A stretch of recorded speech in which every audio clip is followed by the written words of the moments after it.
আজি এয়া এগ কৰ্মা বনাইছিলোঁ। খাবলৈ যে ইমান টেষ্টি হৈছিল নহয়, একদম মানে এটা ক্ৰিমি ফ্লেভাৰ আহিছিল আৰু ইমান ভাল লাগিছিল খাবলৈ। ভাতৰ লগত নাইবা ৰুটিৰ লগত, যিহৰ লগতে, পোলাওৰ লগত, মানে যি লগতে খায় আৰু খুব ভাল পাব খাই। আৰু যদি আপোনালোকেও বনাই এনেকৈ খাইছে তেনেহ'লে জনাবচোন, আৰু মোৰ বনোৱা হৈছেনে নাই সেইটোও জনাব দেই। প্ৰথমতে এয়া কেৰাহীত তেল দিলোঁ, মিঠাতেলকে দিছোঁ। এতিয়া ইয়াতে দিছোঁ 2টা ডাঙৰ চাইজৰ পিঁয়াজ কাটি লৈছিলোঁ। পিঁয়াজখিনি দি ইয়াতে আদা নহৰু অকণমান দি কাজু আৰু খিচমিচ কেইটামান দি দিছোঁ। লগতে দিছোঁ 2টা কেঁচা জলকীয়া। এতিয়া এইখিনি একদম ভালদৰে ভাজি ল'ম আৰু অকণমান ৰঙচুৱা হোৱালৈকে ভাজিব লাগিব। এয়া দেখিছেনে, ৰঙচুৱা হৈ গৈছে। এতিয়া এইখিনি অকণমান ঠাণ্ডা হোৱাৰ পাছত মিক্সি জাৰ এটাত ভৰাই দিছোঁ। এইখিনি এতিয়া পেষ্ট এটা বনাই ল'ম আৰু মিহি পেষ্ট এটা বনাই ল'ম।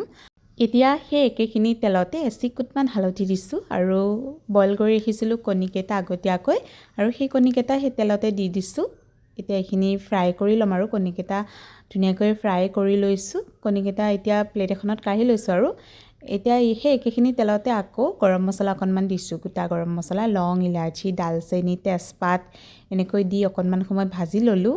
বনাই ৰখা পেষ্টখিনি ইয়াতে ঢালি দিছোঁ। এতিয়া ভালদৰে একদম লৰাই ভাজি ল'ব লাগিব আৰু এইখিনি তেল ওপৰত বিৰিঙি নহালৈকে ভাজি থাকিব লাগিব, নহ'লে কাজু দিয়া আছে যে, লৰাই নাথাকিলে মানে কেৰাহীত লাগি ধৰিব পাৰেতো, সেইকাৰণে লৰাই থাকিব আৰু ইয়াত দেখিছেনে, এয়া অকণমান উতলিছে আৰু ইয়াতে অকণমান নিমখ দিলোঁ, অকণমান জিৰা গুড়ি আৰু অকণমান দিছোঁ এয়া ধনিয়া গুড়ি, আৰু দিছোঁ অকণমান জলকীয়া গুড়ি অকণমান দিছোঁ, কাৰণ আগত জলকীয়া 2টা দিছিলোঁ যে, সেইকাৰণে অকণমান কমাই দিছোঁ, বেছি জ্বলা হ'বও পাৰে। আৰু এতিয়া আকৌ অকণমান ভালকৈ লৰাই লৈছোঁ গোটেইখিনি মিলি যোৱাকৈ। আৰু এয়া দেখিছেনে, ওপৰত তেল অকণমান বিৰিঙি আহিছে, মানে এইখিনি ভাজি লোৱা হৈ গৈছে।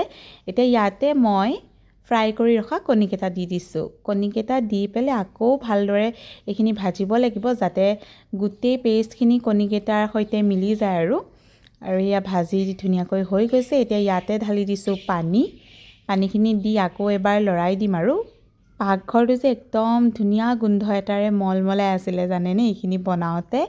আৰু এতিয়া ভালদৰে লৰাই লৈ অকণমান সময়ৰ কাৰণে ঢাকনখন লগাই দিলোঁ, আৰু এই ঢাকনখন উদঙাই চাই দেখিলোঁ মানে উতলিছে আৰু এইখিনি হ'বলৈ হৈছে।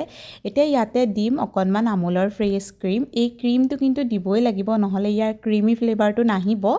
কাজু দিলেও আহে, তথাপিও ক্ৰীমটো দিলে মানে বেছি সোৱাদ হয়। আৰু এতিয়া ক্ৰীমখিনি দি আকৌ ভালদৰে লৰাই লৈ এতিয়া এইখিনি আকৌ অকণমান সময়ৰ কাৰণে ঢাকনখন লগাই দিছোঁ। এয়া দেখিছেনে, ধুনীয়াকৈ হৈ গৈছে। আৰু গ্ৰেভি অকণমান ৰাখিছোঁ, সেইকাৰণে ইমানতে মানে নমাই দিছোঁ। আৰু কেতিয়াবা যদি ঘৰত আলহী আহি ওলায়, এনেকৈ এদিন বনাই খুৱাই চাবচোন, আলহীয়ে একদম খুব ভাল পাব খাই। আৰু ভিডিঅ'টো চাই কেনেকুৱা পালে জনাবলৈ নাপাহৰিব। আজিলৈ আহিছোঁ।